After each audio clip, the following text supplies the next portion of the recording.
السلام عليكم ورحمة الله وبركاته.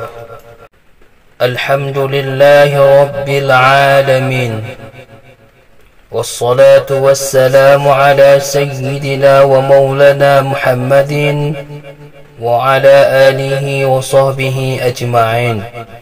أشهد أن لا إله إلا الله الملك الحق المبين، وأشهد أن سيدنا ونبينا محمد وعلى آله وصحبه أجمعين.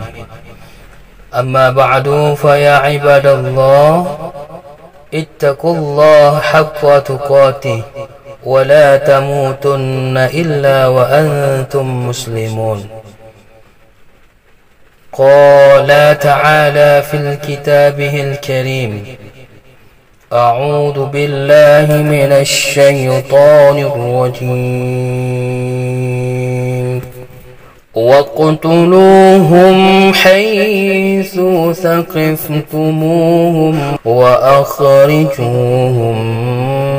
مِنْ حَيْثُ أَخْرَجُوكُمْ وَالْفِتْنَةُ أَشَدُّ مِنَ الْقَتْلِ. Sadaqallahul azim. Ma'asyiral muslimin, sidang jamaah Jumat yang berbahagia. Awal perjumpaan kita, marilah kita senantiasa selalu memuji dan memuja ilahi Rabbi Allah subhanahu wa ta'ala, yang mana oleh Allah pada kesempatan yang berbahagia ini Allah masih memberi kita kesempatan sehat badan, sehat pikiran, sehingga kita bisa melaksanakan segala aktivitas dan segala kegiatan yang dibebankan kepada kita. Selanjutnya, selawat dan salam kita kirimkan kepada baginda Rasul Nabi besar Muhammad sallallahu alaihi wasallam, yang telah membawa umat manusia dari alam jahiliyah ke alam Islamiyah.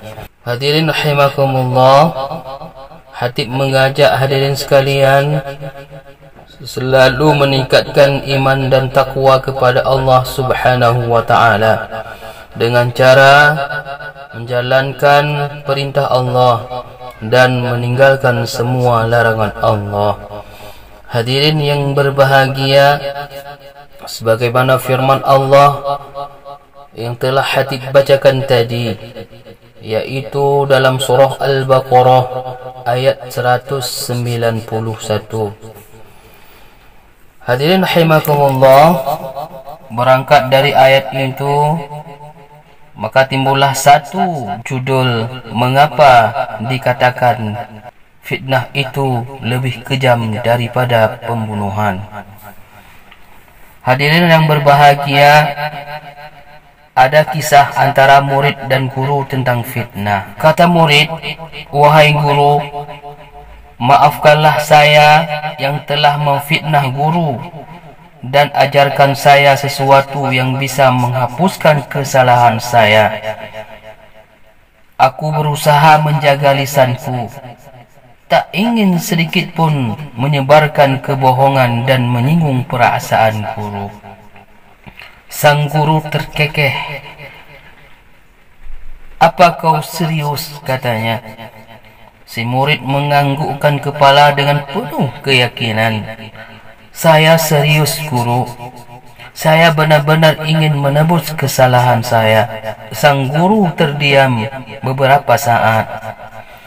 Ia tanpa berfikir, si murid sudah membayangkan sebuah doa yang akan diajarkan sang guru kepadanya, yang jika dia membacanya beberapa kali maka Allah akan mengampuni dosa-dosanya. Dia juga membayangkan sebuah lagu atau apa saja yang bisa menebus kesalahan dan menghapus dosa-dosanya. Sang guru mengucapkan sesuatu yang benar-benar di luar pikirannya. Kamu punya sebuah kemoceng di rumahmu?" Si murid benar-benar heran. Gurunya justru menanyakan sesuatu yang tidak relevan untuk permintaan tadi.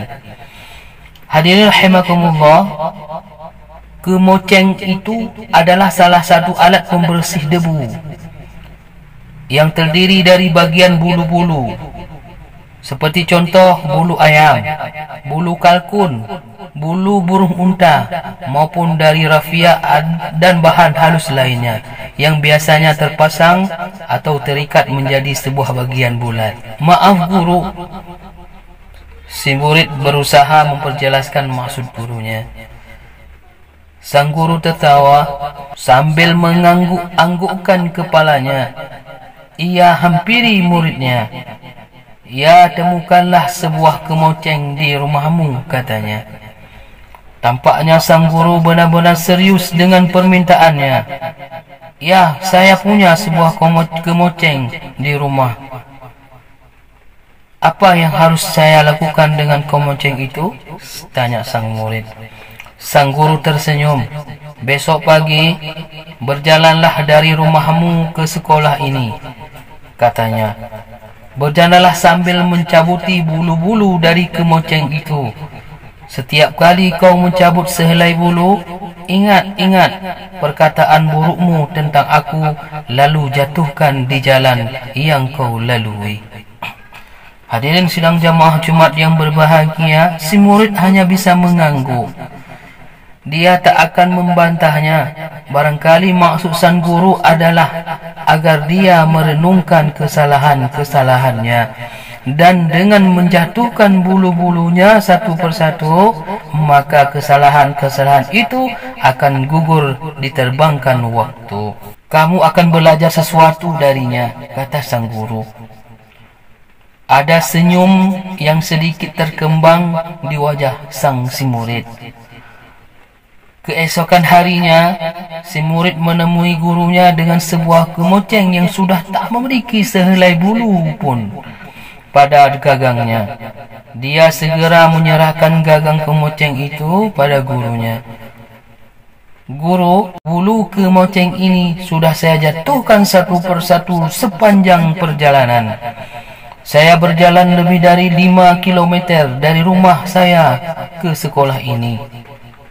Saya mengingat semua perkataan buruk yang tentang guru. Saya menghitung betapa luas fitnah-fitnah saya tentang guru yang sudah saya sebarkan begitu saja kepada banyak orang. Maafkan saya, guru. Maafkan saya, kata sang si murid. Sang guru mengangguk-angguk sambil tersenyum. Ada kehangatan yang dirasakan dari laut wajah mukanya. Seperti aku katakan kemarin, aku sudah memaafkanmu. Barangkali kamu hanya khilaf dan hanya mengetahui sedikit tentangku. Tetapi kau harus belajar sesuatu, kata sang guru. Si murid hanya terdiam mendengar perkataan guru yang lembut dan menyejukkan hatinya. Kini pulanglah, kata sang guru. Si murid baru saja akan segera beranjak untuk pamit dan mencium tangan gurunya. Tetapi sang guru melanjutkan kalimatnya. Pulanglah dengan kembali berjalan kaki dan menempuh jalan yang sama dengan saat kau menuju sekolah tadi. Si murid terkejut mendengar perkataan sang guru kali ini. Apalagi mendengarkan syarat berikutnya. Di sepanjang jalan kau pulanglah. Pungutlah kembali bulu-bulu kemoceng yang tadi kau cabuti satu persatu. Esok harinya laporkan kepadaku berapa banyak bulu yang bisa kau kumpulkan. Si murid terdiam. Tak mungkin menolak permintaan gurunya. Kamu akan mempelajari sesuatu dari semua ini, tutup sang guru. Sepanjang perjalanan pulang, si murid berusaha menemukan bulu-bulu kemoceng yang tadi dilepaskan di sepanjang jalan. Hari yang terik, perjalanan yang melelahkan, betapa sulit menemukan bulu-bulu itu. Mereka tentu saja telah tertiup angin atau menempel di sebuah kendaraan yang sedang menuju ke kota yang jauh, atau tersapu kemana saja ke tempat yang kini tak mungkin dia ketahui. Tapi dia harus menemukan mereka. Dia harus mencari ke setiap sudut jalanan, ke ganggang sempit, ke mana saja. Kemudian si murid terus berjalan. Setelah berjam-jam dia berdiri di depan rumahnya dengan pakaian yang dibasahi keringat, nafasnya berat, tenggorokannya kering. Di tangannya digenggam 5 helai bulu kemoceng yang berhasil ditemukan di sepanjang perjalanan. Hari sudah menjelang petang. Dari ratusan yang dicabuti dan dijatuhkan dalam perjalanan pergi, hanya 5 helai yang berhasil ditemukan dan dipungut lagi di perjalanan pulang. Ya, hanya 5 helai. Hanya 5 helai. Hari berikutnya si murid menemui gurunya dengan wajah yang murung. Dia menyerahkan 5 helai bulu kemoceng itu pada gurunya. Ini guru, hanya ini yang berhasil saya temukan. Si murid membuka genggaman tangannya dan menyodorkan pada sang guru. Sang guru terkekeh. Kini kamu telah belajar sesuatu, katanya. Si murid mengernyitkan dahinya. Apa yang telah aku pelajari, guru? Dia benar-benar tak mengerti. Tentang fitnah-fitnah itu, jawab sang guru. Tiba-tiba si murid tersentak. Dadanya berdebar, kepalanya mulai berkeringat. Bulu-bulu yang kau cabuti dan kau jatuhkan sepanjang perjalanan adalah fitnah-fitnah yang kamu sebarkan. Meskipun kamu benar-benar menyesali perbuatanmu dan berusaha memperbaikinya, fitnah-fitnah itu telah menjadi bulu-bulu yang bertebangan entah ke mana. Bulu-bulu itu adalah kata-katamu. Mereka dibawa angin waktu ke mana saja, ke berbagai tempat yang tak mungkin bisa kamu duga-duga, ke berbagai wilayah yang tak mungkin bisa kau hitung. Tiba-tiba si murid menggigil mendengarkan perkataan gurunya. Seolah-olah ada tabrakan pesawat yang paling dahsyat dalam kepalanya. Seolah-olah ada hujan mata pisau yang menghujam jantungnya. Dia ingin menangis sekeras-kerasnya. Dia ingin mencabut lidahnya sendiri. Bayangkan salah satu dari fitnah-fitnah itu suatu saat kembali pada dirimu sendiri. Barangkali kamu akan berusaha meluruskannya. Karena kamu benar-benar merasa bersalah telah menyakiti orang lain dengan kata-katamu itu. Barangkali kamu tak ingin mendengarkannya lagi, tetapi kamu tak bisa menghentikan semua itu.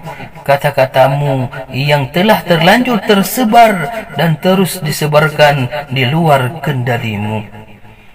Tak bisa kamu bungkus lagi dalam sebuah kotak besi untuk kau kubur dalam-dalam, sehingga tak ada orang lain yang mendengarnya. Angin waktu telah mengabadikannya. Hadirin rahimakumullah, fitnah-fitnah itu telah menjadi dosa yang terus beranak pinak, tak ada ujungnya. Agama menyebutnya sebagai dosa jariah, dosa yang terus berjalan di luar kendali pelaku pertamanya.